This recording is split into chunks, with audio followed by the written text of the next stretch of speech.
계시록 6장을 보도록 하겠습니다. 계시록 6장이요. 우리가 이제 살펴봤듯이 이 세상을 구속할 수 있는 그 권리 증서의 책을 예수 그리스도께서 이제 손에 딱 옮겨진 후에 직접 그 봉인을 하나씩 띄게 됩니다. 근데 그 봉인이 하나씩 떼어질 때마다 이제 이 땅에서 여러 일이 일어나요. 큰 재앙을 몰고 오는 4명의 말탄 자들이 등장을 합니다. 그래서 대환란 때 지상에 남은 사람들은 엄청난 재앙을 당하고도 회개하거나 자신을 막 돌아보지 않는, 오히려 주님을 모독하는 그러한 상황이 벌어지는데, 정말 환란 때 하나님께 돌아와서 구원받으려 하지 않고 오히려 하나님의 심판을 피하기 위해서 뭐 죽음을 오히려 막 구하거나, 근데 죽음도 그마저도 마음대로 되지 않거든요. 환란 그 어느 시점에서는. 그래서 이런 모습을 통해서 정말 우리는 인간의 마음이 얼마나 부패했는지 알 수 있는 것이에요. 그래서 환란 때는 주님의 백성인 이스라엘 백성이 남지만 그 외에 나머지 사람들은 마음이 많이 부패한 사람들만이 남아있는 것이에요. 그 중에서 정말 다시 주님을 찾고 구원받는 사람들이 있긴 하지만요. 다 피셨으면 6장 1절 한번 읽어보도록 하겠습니다. 1절 시작. 그리고 어린 양께서 봉인들 중 하나를 여섰을 때 내가 주시하였는데 마치 천둥의 갱음 같은 것을 내가 들었으니 내 짐승들 중 하나가 말하기를 와서 보라 하니라. 하나님의 손에서 예수님의 그 손으로 넘겨받은 봉인된 책, 그 봉인을 딱 지금 하나를 띄시는 것이에요. 하나님의 보좌 옆에 내 짐승이 있었잖아요. 그 짐승 중에 하나가 천둥 소리로 요한한테 이리 오라고 그렇게 말을 하고 있는 것이거든요.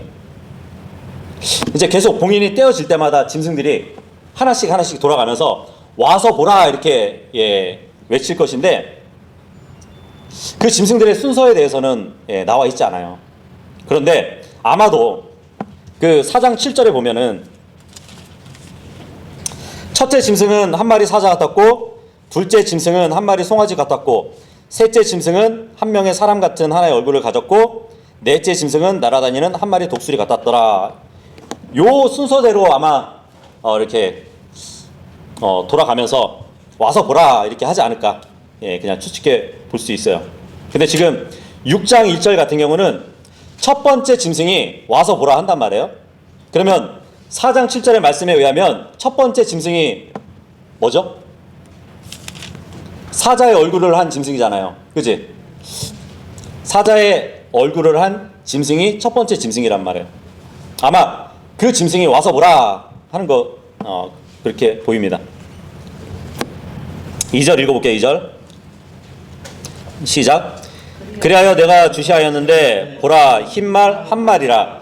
그리고 그 위에 탄 자는 활 하나를 가졌으니 한 왕관이 그에게 주어졌더라. 그런즉 그가 밖으로 나가서 정벌하고 또 정벌하였더라. 어린 양이 봉인 책에 봉인을 하나 딱 띄었더니 흰 말이 등장을 했대요. 이 세상에 흰 말을 탄 한 자가 등장을 한다는 것을 보여주고 있거든요. 그 흰 말을 탄 자에 대해서 뭐 여러 가지 견해가 있긴 해요. 근데 우리가 나중에 지금 봉인을 뗐을 때 흰 말을 탄 한 자가 나타난단 말이에요. 근데 나중에 예수님이 재림하실 때도 보면은 그와 같은 모습이긴 하거든요. 요한계시록 19장 한번 가서 보면 매우 비슷한 상황이 펼쳐지는데, 19장 11절부터 보시면, 그리고 내가 하늘이 열린 것을 목격하였더니 보라 흰말 한 마리라. 또한 그 위에 타신 분은 신실하시고 진실하신 분이라 불렸으며 그분께서는 의 안에서 심판을 행하시고 전쟁을 하시느니라. 그분의 두 눈은 불의 화염 같았고 그분의 머리 위에는 많은 왕관들이 있었더라. 그리고 그분께서는 기록된 이름 하나가 있었는데 아무도 모르고 오직 그분 자신만이 아셨더라. 그리고 그분께서 피 속에 담겼던 한 벌의 겉옷으로 옷 입혀졌더라. 그리고 그분의 이름은 하나님의 말씀이라 불리셨더라. 이에 하늘에 있는 군대들이 흰 말을 타고 그분을 따랐는데 희고 정결한 고운 아마포로 옷 입혀졌더라. 예, 그죠? 예수님이 재림하실 때도 흰 말을 타고 재림하시거든요.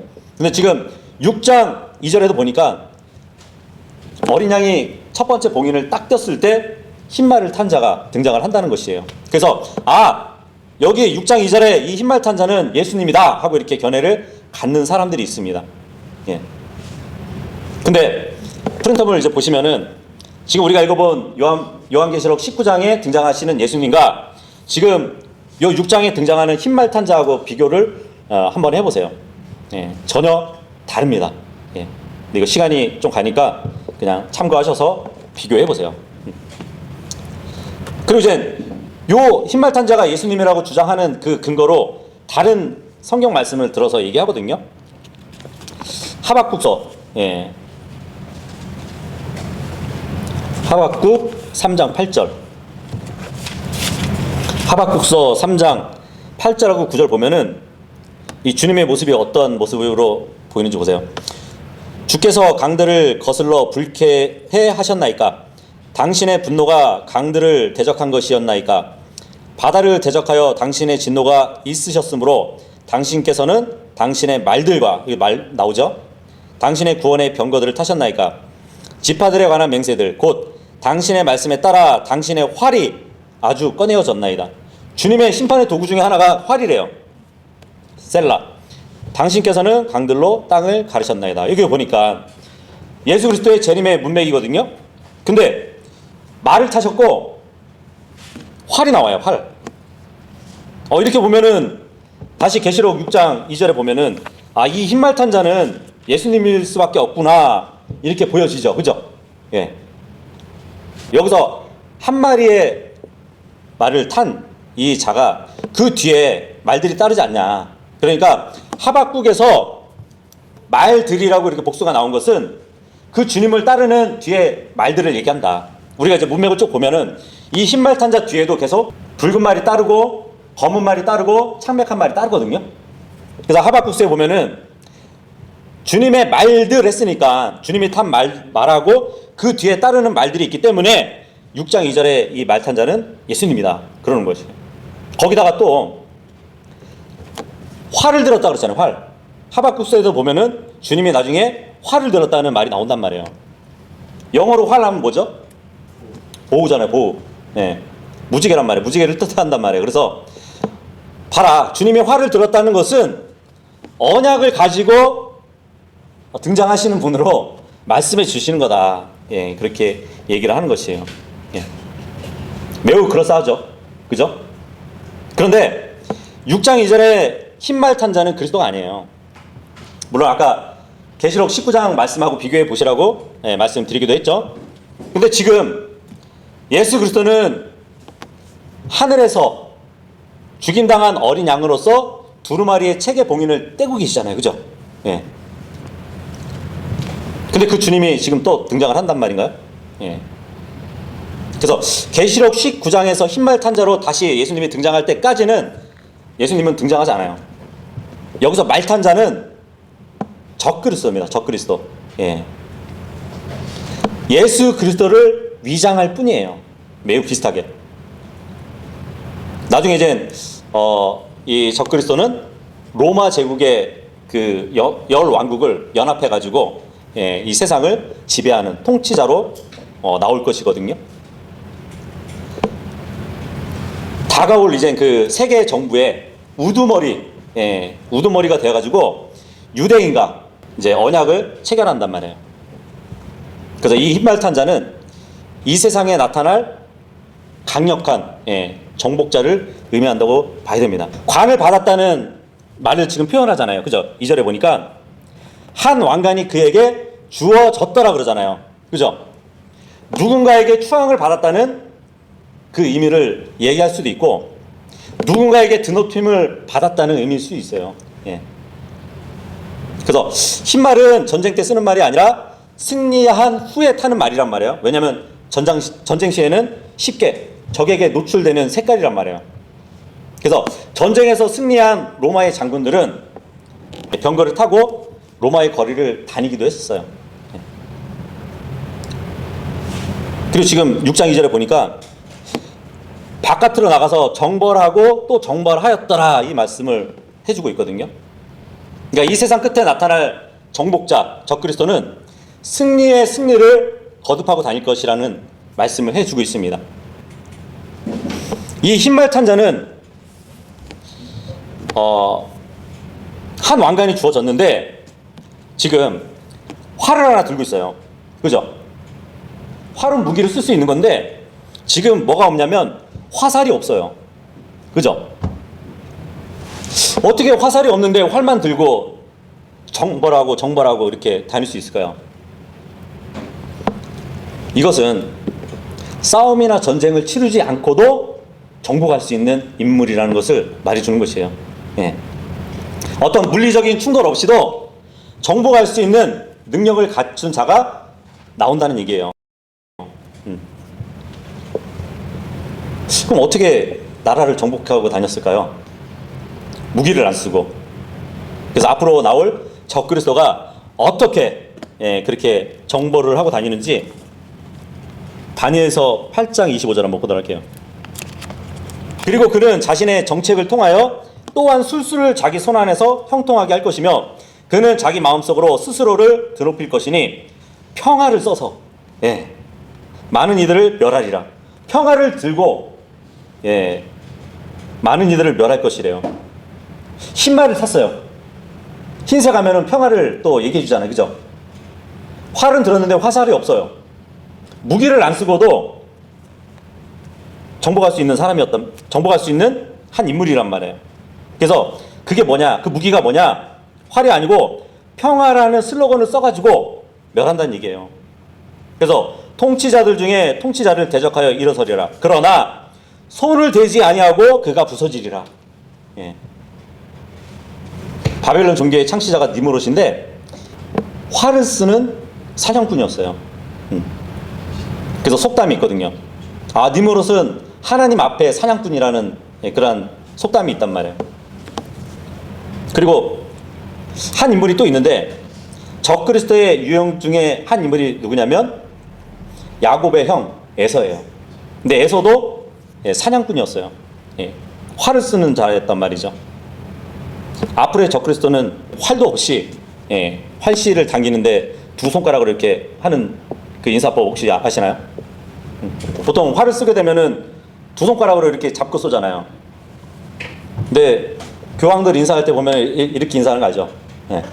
뭐 예수님 성화를 그려놨다고 딱 보면은 이렇게 하고 있어요. 화살을 쏠 때 두 손가락, 곧 손가락이란 말이에요. 그래서 앞으로 올 적그리스도의 그 유형을 보여주는 것이에요. 활을 갖고 있다는 것은. 그리고 이 활이 영어로 뭐라고요? 보우요, 보우. 무지개를 뜻하는 말이에요. 근데 무지개 중에 육지개도 있잖아요, 그죠? 다니엘서 11장 37절에 보면은 이 적그리스도는 여자들의 욕망도 개의치 않을 것이래요. 창세기에 보면은 여자는 그 욕망이 남편에게 있다고 그러거든요. 그죠? 근데 적그리스도는 여자들의 욕망을 개의치 않는데요. 개일 수도 있어요. 개일 수도. 어쨌든 흰말이라는 그 색은 평화의 색으로 불린단 말이에요. 그래서 나중에 나올 적그리스도는 평화의 슬로건을 들고 아첨하는 말로 자신의 왕국을 구축할 것이라는 그 말씀을 해주고 있습니다. 다니엘서 그 9장 넘겨서 11장 21절에도 그 말씀이 나오거든요. 다니엘서 11장 21절에 보면 그리고 그의 영지에서 한 비열한 인물이 서리니 그들은 그에게 왕국의 영예를 주지 아니하리라. 그러나 그는 평화롭게 들어와서 아첨들로 그 왕국을 거머쥐리라. 그러고 보면은 적그리스도가 굉장히 입으로 그죠? 속이는데 능통한 인물이라는 것을 또 볼 수 있어요. 그죠? 적그리스도가 딱 일어나고 이스라엘과 7년 동안의 평화 협정을 딱 만들어요. 그리고 나서 예루살렘에 성전을 짓도록 허락을 합니다. 예. 그러다가 이제 다른 나라들을 평화라는 그 슬로건을 들고 한 나라 한 나라를 다 이렇게 자기 왕국으로 구축을 해 나가요. 그래서 어느 정도 됐을 때 이스라엘과 맺은 평화협정 7년 그 중간에 그 언약을 깨버려요. 예. 그래서 전 3년 반, 후 3년 반 이렇게 나눠지는 거거든요. 환란기를. 예수님이 오셨을 때 한번 생각해 보세요. 물론 예수님 하면은 평화의 왕이시잖아요. 그죠? 예. 근데 성경에 보면은 예수님은 죄 많은 세상에 평화를 주러 오지 않으셨다고 성경에 나옵니다. 검을 주러 오셨대요. 네. 그래서 예수님이 오심으로 인해서 사람들이 나뉠 거라는 그 말씀이 성경에 있단 말이에요. 정의가 있으면 불의가 있을 거 아니에요. 그죠? 나눠지겠죠. 의가 있으면 죄가 또 나눠지겠죠. 생명이 있으면은 죽음과 또 나눠질 겁니다. 예. 그래서 막연히 우리가 주님은 평화로운 분이라고, 세상을 하나로 합하실 것이라고, 묶으실 거라고, 통합할 것이라고, 예, 이렇게 생각을 하지만 주님은 처음에는 그 목적으로 오지 않으셨단 말이에요. 모든 평화는 언제 오냐면 전쟁이 끝나고 나서 평화가 와요. 예. 그래서 주님은 나중에 아마겟돈 전쟁을 통해서, 예, 그 전쟁이 끝난 후에 이 땅에 평화를 주시러 오시는 분이시거든요. 근데 적그리스도는 그러한 것 없이, 예, 세상을 하나로 이렇게 만들어서, 예, 주님과 대적하는 그 자리로 모든 왕국을, 예, 돌려놓을 것이에요. 어쨌든, 예, 6장 2절에 이 흰말 탄 자는, 예, 앞으로 올 적그리스도, 예, 그렇게 알고 있으시면 되고, 다시 돌아와서 3절하고 4절 시작. 다음으로 그분께서 둘째 봉인을 여셨을 때 둘째 짐승이 말하기를 와서 보라 하는 것을 내가 들었노라. 그러자 또 다른 말이 나왔는데 붉은 말이었더라. 그리고 그 위에 탄 자에게서 땅에서 평화를 빼앗고 그들을 서로 죽이게 하는 권능이 주어졌더라. 그리고 그에게 거대한 칼 한 자루가 주어졌더라. 예. 이 흰말 탄 자 뒤에 따라오는, 예, 붉은색 말이 등장합니다. 두 번째 인을 주님이 떼실 때 역시 둘째 짐승이 요한을 부르고 있어요. 그 둘째 짐승은 송아지 얼굴을 한, 예, 짐승일 것이에요. 그죠? 요한이 보니까 지금 붉은 말이 나오고 있는데 보통 붉은 말, 예, 붉은색 하면은 뭐가 생각나시나요? 피가 생각나죠. 피. 그죠? 그래서 아마 대대적인 살육이 이 땅에 이루어질 것을, 예, 말해주고 있어요. 그래서 붉은 말에 타고 있는 이 자는 이 세상의 무서운 심판과 파멸을 가져올, 예, 그 인물로 보여집니다. 첫 번째 이인에서 흰말의 탄 자를, 예, 예수 그리스도라고 보는 그 사람들은 이 붉은 말의 탄 자가 그분께 대항하는, 전쟁을 일으키는 세상의 군주라고, 예, 이렇게 해석하기도 해요. 예. 그런데 어떻게 보면 그 한 인물이 두 가지의 역할을 한다고, 예, 또 이렇게 생각해 볼 수 있어요. 처음에는 평화로, 예, 이 땅을 이렇게 구축해 나가다가 아마 적그리스도를 따르지 않는 그 나라들이 있으면은 전쟁을 치러서라도, 예, 자기 수하에 놓고자 하는, 예, 그 일을 적그리스도가 할 겁니다. 그리고 보통 이제 붉은색 하면은 공산주의 세력도 이렇게 생각이 나지 않나요? 그죠? 공산주의의 상징 색이 빨간색이잖아요. 우리 2018년인가요? 그때 북한에서 공연했을 때 그 붉은색 케이크 이름한 그 그룹이 있었잖아요. 네. 그 가수들이 불렀던 노래가 뭔지 아세요? 북한에서 빨간 맛. 빨간 맛 그 노래 했었잖아요. 네.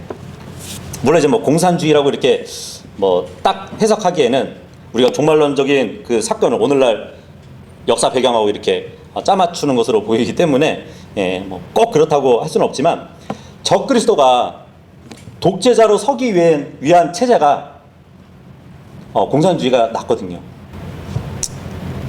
어쨌든 둘째 인을 떼실 때 보여준 그 광경을 보니까 평화를 제거하는 권능을 받았대요. 네. 그러니까 화평을 제거하면서 사람들을 서로 살육하게 한다는 그 말씀을 보여준단 말이에요. 시편 62편 11절에 보면 모든 권능이 어디서 나오냐면 하나님께로부터 나온다고 말씀해주고 있습니다.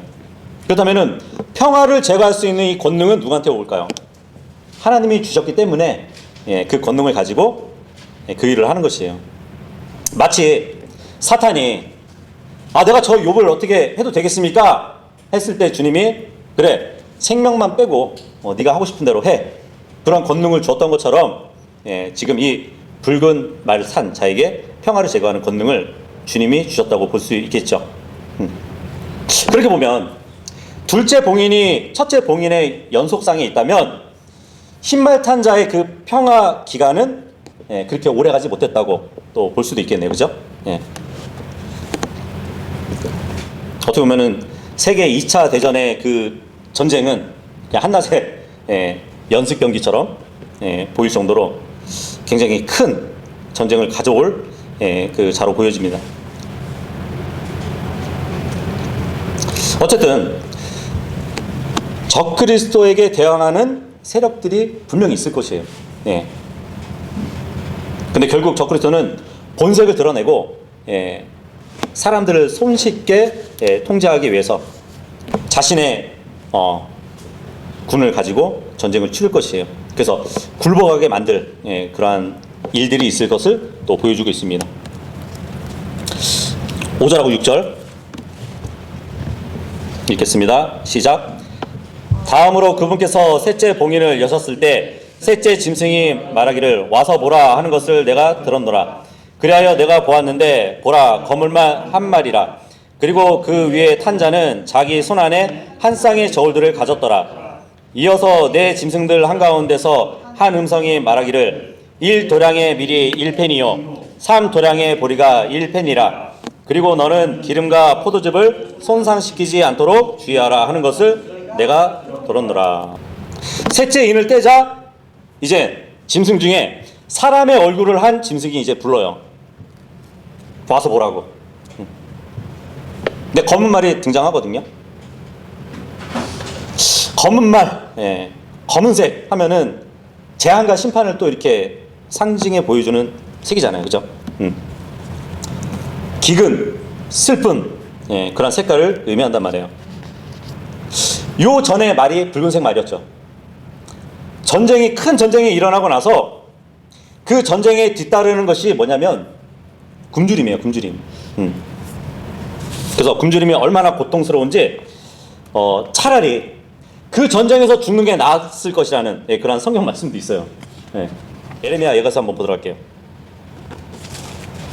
에레미야 예가서 4장 8절.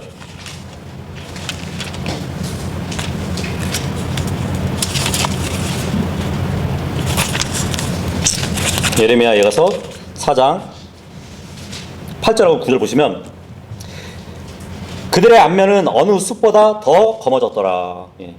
검대요. 우리가 금방 검은색 말을 봤죠? 그들은 거리들 가운데서 식별되지 못하는도다. 그들의 피부는 그들의 뼈들에 달라붙었더라. 얼마나 못 먹었으면 피부가 뼈들에 달라붙었대요. 그것은 앙상이 졌으니 한 나무가지처럼 되었도다. 칼로 살해된 자들이 배고픔으로 살해된 자들보다 낫도다. 이는 밭의 열매들이 부족함으로 인하여 이들이 수척하고 연로해지는도다. 요 8절 9절 말씀 보니까 전쟁 이후에 있을 굶주림을 얘기해주고 있죠. 그 말의 순서도 마찬가지잖아요. 붉은색 말이 따르고 그 뒤에 검은 말이 따른단 말이에요. 식량이 부족하니까 사람들이 양식을 어떻게 먹냐면 저울에 달아서 먹는데요. 본문에 보니까 지금 그죠? 그런데 1도량의 밀이 1펜이래요. 이게 영국 화폐 단위잖아요. 우리가 먼저 성경에서는 데나리온인가 그랬을 거예요. 1데나리온. 근데 로마에서 1데나리온 하면은 은으로 된 동전으로 이렇게 그 노동자가 하루에 받는 품삯이에요. 그렇다면 지금 앞으로 환란 때에 사람들이 굶주리게 될 텐데 어느 정도냐면 저울에 달아서 먹는단 말이에요. 근데 1도량의 밀이 1펜이래요. 1도량의 밀은 그 밀로 빵을 만들어봐야 자기 혼자 먹을 수 있는 양이에요. 그런데 하루에 품값을 주고 그것을 먹는데요. 한 사람이 온종일 일을 해가지고 겨우 자신이 먹을 수 있는 양만큼밖에 없는데 가족이 있다고 생각해봐요. 가족하고 그걸 또 나눠 먹는다고 생각해봐요. 그 정도로 극심한 기근이 있을 것을 성경은 말씀해주고 있는 것이에요. 그래서 대환란이라는 이때는 생존하기가 극히 어려운 시기입니다.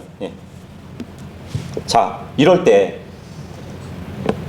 적그리스도가 짐승의 표를 받으면 내가 어느 정도는 공급해 주겠다 하면 사람들이 받을 수밖에 없겠죠. 그죠? 에서도 죽 한 그릇 때문에 자기의 장자권을 팔았잖아요. 그죠? 그래서 에서는 며칠 굶지도 않았는데 그저 한 끼 굶었을 뿐인데 그냥 아무런 미련 없이 망설임 없이 자기 장자권을 팔아버렸잖아요. 마찬가지로 이 땅에 남은 사람들도 그 굶주림으로 인해서 짐승의 표를 받을 수밖에 없는 그러한 여건이 형성될 겁니다. 그러니까 적그리스도가 굳이 막 강요하지 않아도 사람들이 자발적으로 짐승의 표를 받으러 막 나올 것이에요. 자기 가족들을 먹여야 되잖아요. 창세기의 요셉을 한번 보세요. 이집트 총독이 돼가지고 요셉이 어떻게 백성들을 파라오의 노예로 만들었는지. 사람들이 식량을 구하기 위해서 자기들이 파라오의 종이 되겠다고 오히려 찾아왔잖아요. 그러한 상황이 있을 거란 말이에요.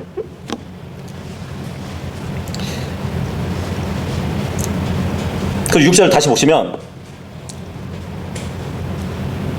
지금 검은색 말을 탄 자가 나오는데 주님이 금하는 게 있어요. 뭐냐면 기름과 포도즙을 손상시키지 않도록 주의하래요. 이 올리브 기름하고 포도즙은 지중해에 사는 사람들의 주식이었어요.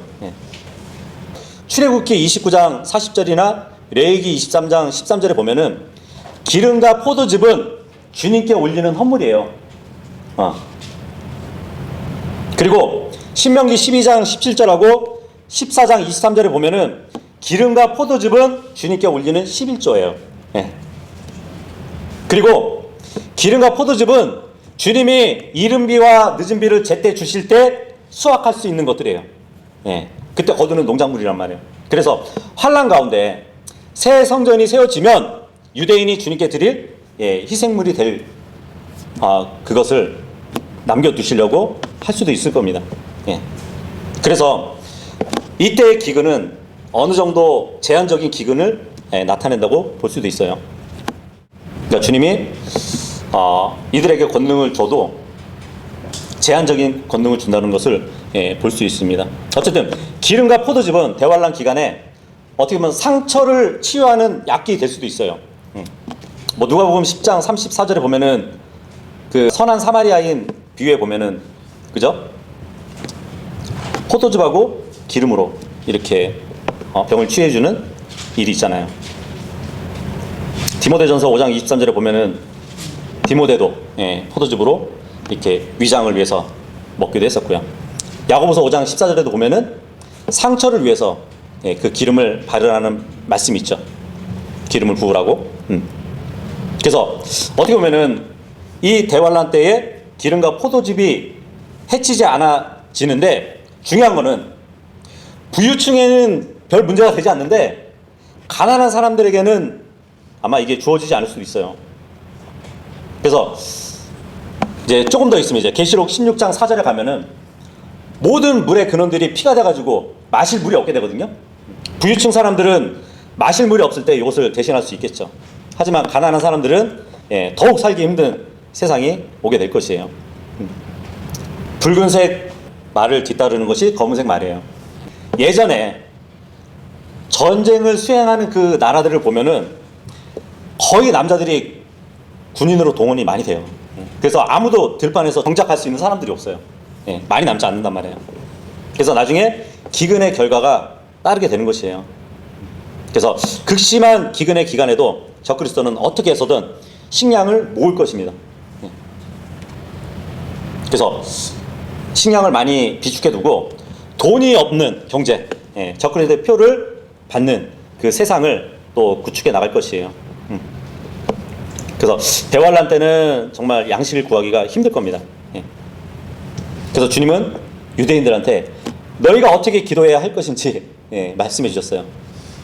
오늘 우리에게 일용할 양식을 주옵소서.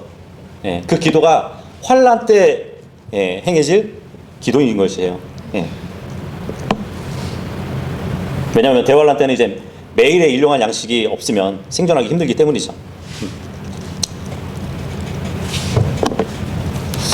그리고 계시록 6장 7절하고 8절 읽겠습니다. 시작. 다음으로 그분께서 넷째 봉인을 여셨을 때 넷째 짐승이 말하기를 와서 보라 하는 것을 내가 들었노라. 이에 내가 바라보았는데 보라 창백한 말 한 마리라. 그리고 그 위에 앉은 자의 이름은 사망이었고 지옥이 그의 뒤를 따랐더라. 그리고 땅의 4분의 1에 대한 권능이 그들에게 주어졌으니 칼로 굶주림으로 사망으로 땅의 짐승들로 죽이고자 함이라. 예. 이제 네 번째 인을 딱 떼시니까 이제 네 번째 짐승이 와서 오라 해요. 네 번째 짐승이 독수리 얼굴을 한 짐승이죠. 예. 근데 이번에는 창백한 말이 나와요. 이 창백한 말 위에 탄 자는 사망이래요. 그리고 그 사망에는 지옥이 따르고 있답니다. 예. 근데 땅에 4분의 1에 대한 권능을 줬어요. 4분의 1을 그냥 뭐 살육하라고 준 거예요. 예.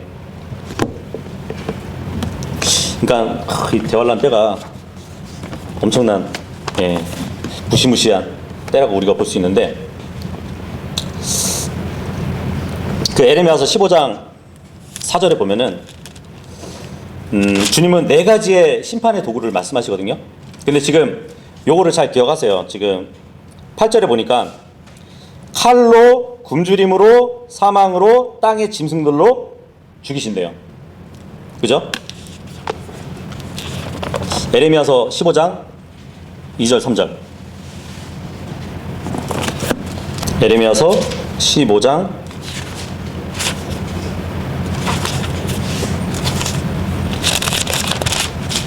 2절하고 3절 보시면, 그리하여 만일 그들이 너에게 말하기를 우리가 어디로 나가리까 하거든 그때 너는 그들에게 알리라. 주가 이같이 말하노라. 죽음에 적합한 부류는 죽음으로, 칼에 적합한 부류는 칼로, 기근에 적합한 부류는 기근으로, 포로 생활에 적합한 부류는 포로 생활로 향하라. 그런즉 내가 그들 위에 네 가지 종류를 지정하겠으니 살해하는 칼과 찢는 개들과 집어삼켜 멸하는 하늘의 날짐승들과 땅의 짐승들이라 주가 말하노라. 예. 그죠? 우리가 본문에도 보니까 칼과 굶주림, 사망, 땅의 짐승들, 예, 이걸로 주님이 허락을 해주시는 것이에요. 사람들을, 예, 죽이는 심판의 도구로. 예. 근데 지금 땅의 4분의 1을 죽일 수 있는 권능을 창백한 말 탄자에게 주었어요. 그죠? 그렇다면 인간이 4분의 1이 죽는다고 보셔야겠죠. 전 세계에. 대략 20억 명의 사람들이 이 자에 의해서 죽음을 당한다는 얘기예요. 2차 세계대전 때 사망한 사람들의 수가 5천만 명이래요. 그걸 생각하면은 대환란 때 그보다 몇십 배 어려운 시기가 될 것이라는 것을, 예, 우리는 짐작해 볼 수 있는 것이에요. 천연왕국 때에는 땅의 짐승들이 이게 회복돼 가지고 사자조차도 풀을 뜯어먹게 되지만 대환란 때는 짐승들이 인간을 공격할 것이에요. 예. 보통 성경에 보면은 악한 짐승이라는 표현도 나오잖아요. 마귀가 사람의 몸만 들어가는 게 아니에요. 짐승에도 들어가요. 알잖아요. 저기 뭐 돼지떼에도 들어가기도 하고, 그죠? 예. 그래서 대환란은 인류가 경험하지 못한, 예, 그 극도로 어려운, 예, 날이 될 것입니다.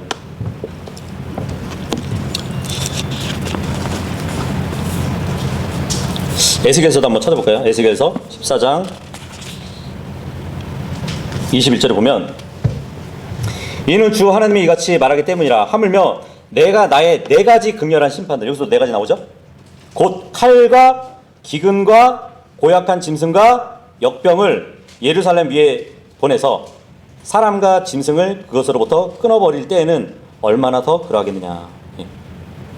자, 계시록에 한번 우리가 계시록하고 좀 비교를 해보자고요. 8절에 칼, 굶주림, 사망, 땅의 짐승이잖아요. 그죠? 그리고 에스겔서에 보면 칼, 기근, 고약한 짐승, 역병. 뭐가 하나가 추가됐죠, 지금. 에스겔서에. 뭐가 추가됐죠? 네? 역병이 추가됐잖아요. 그렇다면은 어쩌면 본문의 땅의 짐승들로 죽인다는 말은 짐승이 물어 죽이는 일이 아닐 수도 있어요. 그 짐승으로 인해서 역병을 옮기는 일이 있을 수도 있다는 것을 볼 수 있거든요. 14세기 때 보면은 유럽에서 패스트병이 퍼져가지고 약 3천만 명이 죽었어요. 쥐가 옮긴 거예요, 쥐가. 예. 쥐가 전염병을 옮겨가지고 그 패스트균에 감염돼가지고 피부가 막 검게 변하는, 그래서 사망해버리는 그러한 일이 있었단 말이에요. 그래서 유럽의 인구의 3분의 1이 쥐 때문에 죽은 것이에요. 우리가 사무엘상 그 4장에 보면은 그런 말씀이 있거든요. 이 역병을 옮기는 짐승이 쥐일 가능성이 있는 것이 뭐냐면, 한 번은 이스라엘 백성들이 하나님의 언약궤를 빼앗긴 적이 있어요.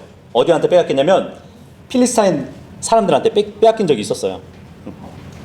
그래서 필리스타인 사람들이 언약궤를 가지고 자기네 땅으로 갔을 때 어떠한 일이 생겼냐면 그 사람들에게 종기가 막 생긴 거예요, 몸에. 종기로 인해 가지고 고통을 당하는 장면이 나오는데, 이제 필리스타인 사람들은 이스라엘이 언약궤를 가져와서 그 재앙이 우리에게 왔구나. 그래서 저 하나님은 무서운 신이구나. 그렇게 생각했던 것이에요. 그래서 언약궤를 다시 이스라엘 백성에게 돌려주려고 할 때 어떤 헌물을 같이 보냈냐면 금으로 만든 쥐예요. 자기들이 종기가 있었고 막 병이 있었던 것은 그 쥐들로 인해서 생겼던 병으로 알고 있었던 것이에요. 그 쥐를 통해서 주님이 재앙을 보냈다고 생각을 해가지고 금으로 만든 쥐를 이렇게 같이 보냈던 것이에요. 왜 호랑이나 곰이나 그런 형상이 아니고 쥐의 형상을 보냈을까요? 쥐가 그 필리스타인 사람들을 질병을 옮겨가지고 죽였기 때문이에요. 그래서 앞으로 대환란 때에 이 쥐들로 인해 가지고 사람들이 많이 사망을 할 것이라는 것을 우리가 또 추측해 볼 수 있는 것이에요. 그런데 지금 우리가 네 가지의 이 말탄자들을 봤잖아요, 그죠? 그리고 이 마지막은 창백한 말을 탄 자는 사망이라고 불려요, 그죠? 그런데 우리가 대환란 때 왜 남지 않냐면 우리는 그 사망의 권세를 이긴 자들이기 때문이에요. 앞으로 사망이라는 그 자가 나타나면 이 세상의 4분의 1의 사람들을 죽일 거란 말이에요. 근데 우리 고린도전서 15장 55절에 뭐라고 기록되어 있죠? 오 사망아, 너의 쏘는 침이 어디 있느냐? 오 음부야, 너의 승리가 어디 있느냐? 그래서 우리는 담대히 이렇게 외칠 수 있는 사람들이란 말이에요. 앞으로 대환란 때는 의롭지 못한 사람들이 이 사망에 이르고 또 그 혼들은 지옥에 가게 될 것이에요. 하지만 우리는 이미 그것을 이긴 사람들이란 말이에요.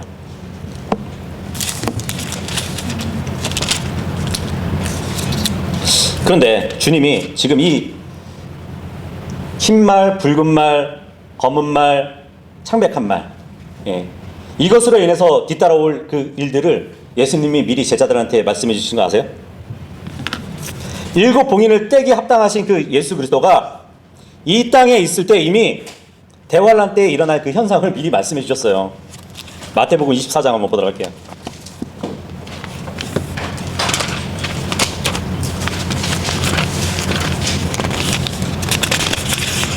마태복음 24장 3절에서 8절까지 보시면, 이후에 그분께서 올리브 산 위에 앉아 계셨을 때에 제자들이 그분께 은밀히 나와 말씀드리기를 우리에게 알려주소서, 언제 이런 일들이 있으리이까? 그리고 당신께서 강림하시는 표적과 세상 끝의 표적이 무엇이니까 하였더라. 그러자 예수님께서 그들에게 대답하여 이같이 말씀하셨느니라. 어떤 사람도 너희를 속이지 않도록 주의하라. 이는 많은 이들이 내 이름으로 올 것이요 그들이 말하기를 내가 그리스도라 하며 많은 이들을 속일 것이기 때문이라. 네 가지 말탄 자 중에 어떤 말일까요? 흰말? 그렇죠. 흰말이죠. 네. 많은 이들을 속일 거란 말이죠. 속이는 자. 6절에 보면 그리고 너희는 전쟁들과 전쟁들의 소문들을 들으리라. 이 모든 일들이 일어나야만 하나 아직 끝이 아니므로 너희가 불안해하도록 주의하라. 6절에 전쟁들과 전쟁들의 소문. 어느 말일까요? 붉은 말이죠. 그죠? 이는 민족이 민족을 대적할 것이요 왕국이 왕국을 대적하여 일어나실 것이기 때문이라. 그리고 기근들과, 기근은 검은 말이잖아요. 그죠? 역병들과 지진들이 각지 있으리라. 역병, 창백한 말. 그죠? 그런데 8절에 보니까 이 모든 것들이 비탄스러운 고통들의 시작이라 그래요. 고통들의 시작. 7년이라는 환란기가 있는데 그 중에 대환란을 후 3년 반이라고 얘기해요. 그렇다면 지금 이 일들이 일어날 때가 언제냐면 후 3년 반 그 전까지 일어난다는 얘기예요. 고통의 시작이라는 것은 3년 반의 시작을 얘기하는 것이란 말이에요. 이런 일들이 일어나는데 이것은 고통들의 시작일 뿐이라고.